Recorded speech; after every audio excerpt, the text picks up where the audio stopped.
2008, a year the footballing world wished it never ended because the world got addicted to watching 1,000 step-overs launched in a blink from the velvet feet of a young grass twister.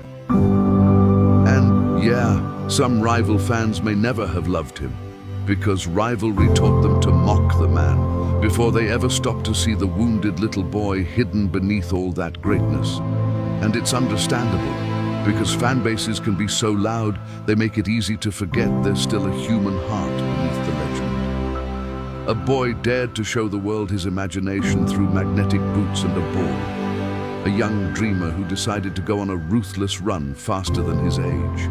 He dared to try things he knew he could execute but never fully trusted. And he also dared to compromise where warlords feast, where giants of the game execute how regal their cruelty can be, in a kingdom where physicality punished beauty, a place where brutality mocked fancy footwork with injury prisons.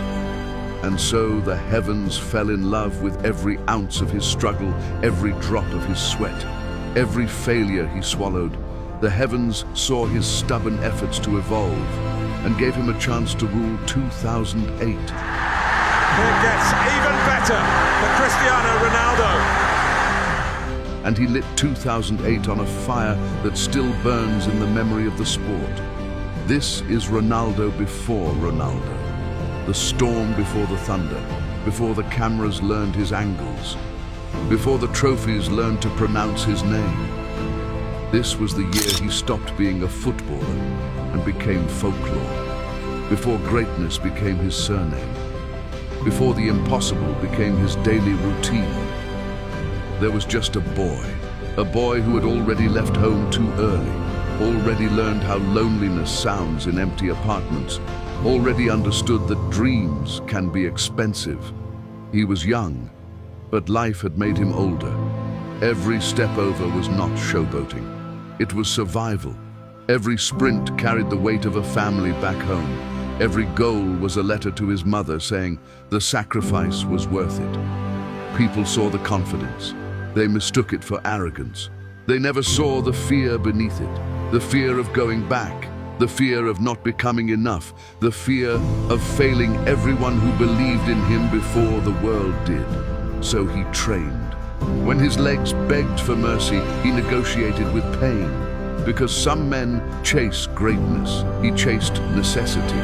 And that's why 2008 felt different. It wasn't just talent exploding. It was years of invisible suffering finally asking to be seen. That famous number 7 across his back, it wasn't a jersey, it was armor. His legs spread before a free kick.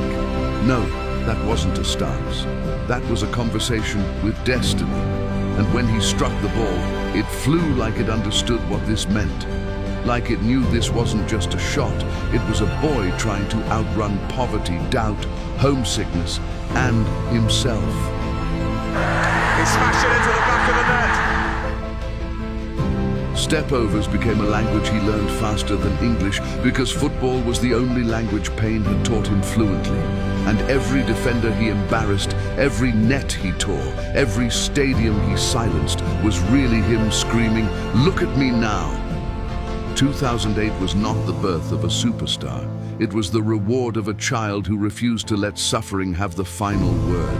And maybe that's why it still hurts to watch. Because beneath all the brilliance, you can still see the boy, the skinny kid from Madeira, running like if he slowed down, life might catch him. And for one unforgettable year, Cristiano Ronaldo didn't just play football, he outran his pain. The year football looked at a boy and said, "You are no longer becoming, you have arrived."